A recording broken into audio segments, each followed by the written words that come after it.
Hey guys welcome to my YouTube channel. তো আজ নতুন ডে নিয়ে ফোরে নিয়ে চলাম। তো ধরেন ফোরেগুলো খুবই ট্রেন্ডেই রয়েছে হ্যাঁ মহাদেশ ফোরেগুলা। তো চাইলে তোমার ধরেন ফোরেগুলো খুব সহজে বানাতে পারবে, তার জন্য তোমাকে স্টেপ বাই স্টেপ দেখিয়ে দেবো। তো চলুন ফোরেগুলো রিডিং করে যাক, তার একটা রেস করে প্লিজ লাইক করে দেবে আর চ্যানেল তাহলে অবশ্যই সাবস্ক্রাইব করে দিয়ে পাশে থাকবেন। তো চলুন এখন মোবাইল স্ক্রিনে চলে যায়। তো তোমাদের প্রথমে অবশ্যই তোমাদের চ্যাট জিপিটি অবশ্যই বসিয়ে যেতে হবে। চ্যাট জিপিটি অবশ্যই তোমার প্লে স্টোর থেকে ইনস্টল করে নেবে। অলরেডি আমি ইনস্টল করে রেখেছি, ঠিক আছে। এখানে তোমাদের কী করতে প্লাস এখন যেতে হবে।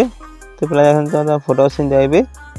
তো ফটো অপশন যাওয়ার পরে তোমাদের গ্যালারি সে সমস্ত ছবি শো করবে। তো এখানে তোমার ফটোটা নিয়ে নেবে, ঠিক আছে, সেট করে নেবে। তারপর নিচে দেখছো ফর্মের জায়গা আছে, এই জায়গায় তোমরা ফর্মটা টাচ করবে, ঠিক আছে। তারপর পেস্ট করে নেবে। তো পেস্ট করার পরে তোমাদের ফটোটা সেন্ড করে নেবে, ঠিক আছে। তো এরপর বলি তোমার ফর্মটা তোমরা কীভাবে ফর্মটা অবশ্যই আমার টেলিগ্রাম দেওয়া আছে, ঠিক আছে। সেখানে তোমার খুব সহজে নিয়ে নেবে। আর তারা যদি না টেলিগ্রাম তোমাদের না থাকে তাহলে অবশ্যই আমার ফেসবুক পেজে দিয়ে দেবো। পেজটা তোমার অবশ্যই আমার ডিসক্রিপশন বক্সে দেওয়া আছে। তো ফেসবুক পেজে এখানে পোস্ট করে রাখবো। তো সেখানে তোমার খুব সহজে ফর্মটা কপি করে নেবে, ঠিক আছে, কোনো রকম প্রবলেম না। তো আমি এখন ফটোটা এডিটিং করে যাক। তো দেখতে পাচ্ছ ফটোটা খুব সুন্দর এডিটিং করে দিয়েছে। এখানে তোমার উপরে দেখতে পাচ্ছ সেভ আইকন আছে, তো সেভ করে নেবে, ঠিক আছে। তো এরপর তোমাদের আরেকটা ছবি তোমাদের এডিটিং করে দেখাই দিই, ঠিক আছে। তো তোমরা আবার প্লাস স্ক্রিন যাইবে, ঠিক আছে। দেখুন ফটো অপশন আবার যাবে, ঠিক আছে। তো সেইখানে তোমার যে ফটোটা মাত্র সেট করেছেন সে ছবিটা আবার দিবে। তো আমি দিয়ে দিলাম। এখানে তোমরা যাবে, এখান থেকে তোমরা ফর্মটা আবার পেস্ট করে নেবে, ঠিক আছে।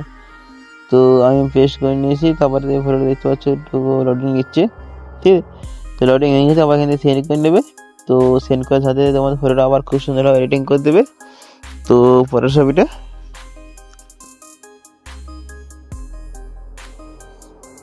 তো কিছুক্ষণ টাইম লাগছে।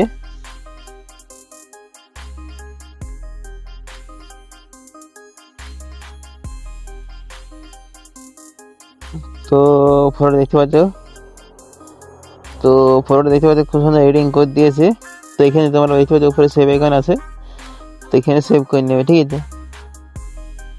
তো তোমরা কিন্তু এই ধরনের ছবিগুলো তোমরা এই ধরনের ছবিগুলো তো খুব সহজে বানাতে পারবে, তার জন্য দেখতে পারবে দেখিয়ে দিলাম। তো এভাবে তোমরা বানিয়ে নেবে, ঠিক আছে। এই ভিডিওটা এসে পর্যন্ত ছিল। ভিডিওটা ভালো লাগলে অবশ্যই লাইক করে দেবে আর নতুন থাকলে অবশ্যই সাবস্ক্রাইব করে পাঠিয়ে দেবেন। তো চলুন এখন বাই বাই।